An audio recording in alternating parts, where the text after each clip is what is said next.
So hello no, ngayon no, ito ay pagtungkol sa mayayaman at saka mahihirap no. Ito ay difference no sa kanilang mga destination after ng kanilang kamatayan dito sa mundong ito. May dalawa. Ito ay kumpara natin doon sa sinasabi ng ating Panginoon Kristo sa parables ni ng mayaman at saka ni Lazaro. Dito sa mundong ito, hindi naman talaga natin maipagkakailan na kung ng isang tao mayaman, maimpluwensya, sikat, o ano pa man dito sa mundong ito, pag sila ay namamatay, ang taong makamundo rin ay pumupuri sa kanila. Sasabihin pa nila, ikakalat nila doon sa mga post, sa mga social media or ano pa man. Sino ba si Taborno? Ganito, ganyan. Ganito siya, ganito, mabait na tao, mabait, matulungin, mabuting asawa, mabuting kapatid, mga ganito, ganyan. Yan ang madalas nating naririnig at nakikita at nababasa kahit saan. Yan ang makikita natin. Hindi natin maipagkailayan. Yan, pag namatay sila. I-compare natin dito sa mga mahihirap at saka mayayaman. Ito namang mga mahihirap na walang ibang inaasahan kundi ang Panginoon. Namatay rin. Ang mahihirap kasi dito sa mundong ito, like pulubi, yung mga pulubi na makikita natin sa daan, na madalas pinandidirihan ng bawat tao. Kasi kung ikaw, mayaman, may influensya, pinupuri kang tao. Pag ikaw mahihirap at walang nahot, mahirap ka lang talaga, walang pupuri sa iyo, padidirihan ka pa. Kung napapansin nyo, dito sa atin, kung ikaw mahihirap, pulubi, wala kang ligo kasi nga mahihirap, yung mga tao na yun, walang ibang inaasahan yan kundi ang Panginoon. Hinihintay lamang nila ang pagbabalik ng Diyos na matapos ang buhay na ito.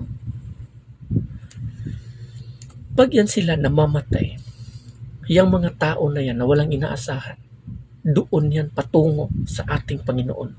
Pero itong mga mayayaman na kontento sa buhay dito sa mundong ito na nagpapakayaman, nagpakasasa, iba-iba sila ang dalawa na patutunguhan. Ang mayayaman, dire-diretso yan sa impyerno. Dito sa kasulatan, sinabi dito, mapalad kayong mga mahihirap. Iyan ang sinabi ng ating Panginoon. Mapalad kayong nagnanangis ngayon, umiiyak ngayon, kasi magsasayaran kayo pagdating ng araw. Sinabi rin dito sa kasulatan, pinili ng Panginoon ang mga taong mahihirap upang magiging mayaman sa kanyang kaluwalhatian, sa kanyang kaharian. Pero kailanman hindi ka makakabasa doon sa Biblia na pinili ng Panginoon ang mga mayayaman.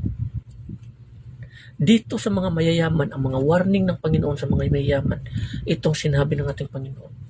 Mas madali pang makapasok ang isang kamilyo sa butas ng karayon kaysa mismo sa isang mayaman, maimpluwensya o sikat na makakapasok sa kaharian ng Diyos. Ito ang sinasabi dito.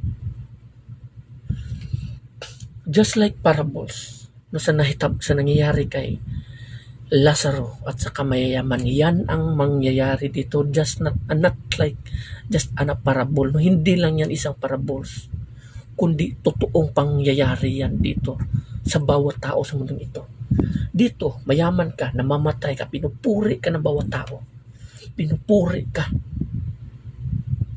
Kasi nga, ang sinabi ng ating Panginoon, kawawa kayong mga mayayaman kasi natanggap na ninyo ang inyong gantimpala dito sa lupa.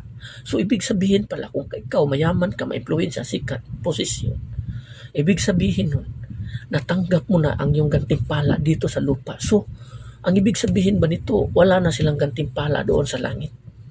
Kasi nga, sinabi ng ating Panginoon, kawawa kayo mga mayayaman kasi natanggap na ninyo ang inyong gantimpala. So kung intindihin mo ng mabuti itong pagkakasabi nito, doon pala sa langit, wala na silang gantimpala kasi nga natanggap na nila dito sa lupa. Ito ang nangyayari kay Lazaro at saka sa mayaman. Tignan mo, yung isang mayaman, lahat ng gugustuhin niya, makukuha niya, makakain niya. Pinupuri siya ng bawat tao, kinahangaan siya ng bawat tao, namatay siya diretso sa impyerno. Si Lazaro, Si Lazaro mahirap lamang. Walang ibang inaasahan kundi ang Panginoon. Namatay din. Pero patungo siya doon sa sabakan ni Abraham. Doon mismo sa kaharian ng Diyos. At doon na siya makapagpahinga at magsasaya ng todo.